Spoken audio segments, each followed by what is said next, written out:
এই আপিল নিষ্পত্তি না হওয়া পর্যন্ত ওনাকে নিজের জিম্মায় অথবা আইনজীবীদের জিম্মায় ওনাকে জামিন দিয়েছেন বাংলাদেশ সুপ্রিম কোর্টের হাইকোর্ট বিভাগে। এবং এখানে ডক্টর ম্যাডাম জোবাইদা রহমান ওনাকে along with her husband mister Tarique Rahman, the acting chairman of Bangladesh Jatiyatabadi party, ওনাকে এই মামলায় 3 বছর সাজা দেওয়া হয়েছে অ্যাজ অ্যাবেটার।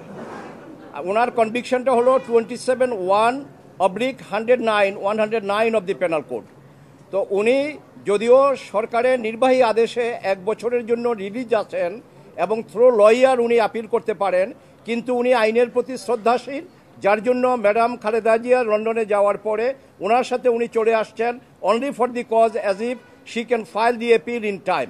এবং আমরা সেভাবে ইনস্ট্রাক্টেড হয়ে my friend mister Zakir Hossain Bhuiyan he drafted the application, এবং আই অ্যালং উইথ মাই আমাদের গর্ব mister Mahbubuddin Khokon and my younger brother barrister Kayser Kamal, the legal secretary of Jatiyatabadi Bangladesh nationalist party, আমরা এই আপিল গতকালকে দায়ের করে court was please two condone the delay, that is 587 দিন delay ছিল, এটা গতকালকে কোর্ট কন্ডন করেছে।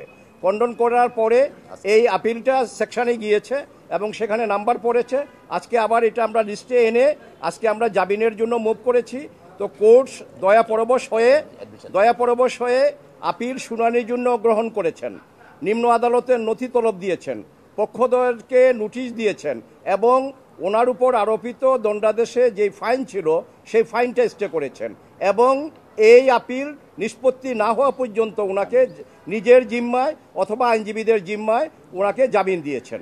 আমরা কোর্টের কাছে কৃতজ্ঞ এবং আমি এই জামিনের ব্যাপারটা মুভ করতে গিয়ে বা আপিলটা দায়ের করতে গিয়ে আমি যেটা দেখেছি সেটা হলো যে এটা দুর্বিসন্ধমূলক একটা মামলা।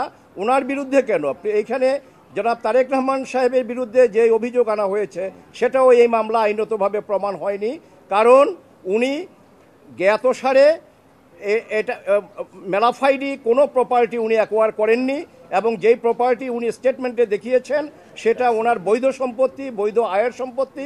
কাজে শুধুমাত্র রাজনৈতিকভাবে হেয় প্রতিপন্ন করার জন্য এবং ওনাকে দণ্ডাদেশ দিয়ে রাজনীতি থেকে বিরত রাখার জন্য এই মামলার উদ্ভব এবং এই মামলা সাজা দেওয়া হয়েছে।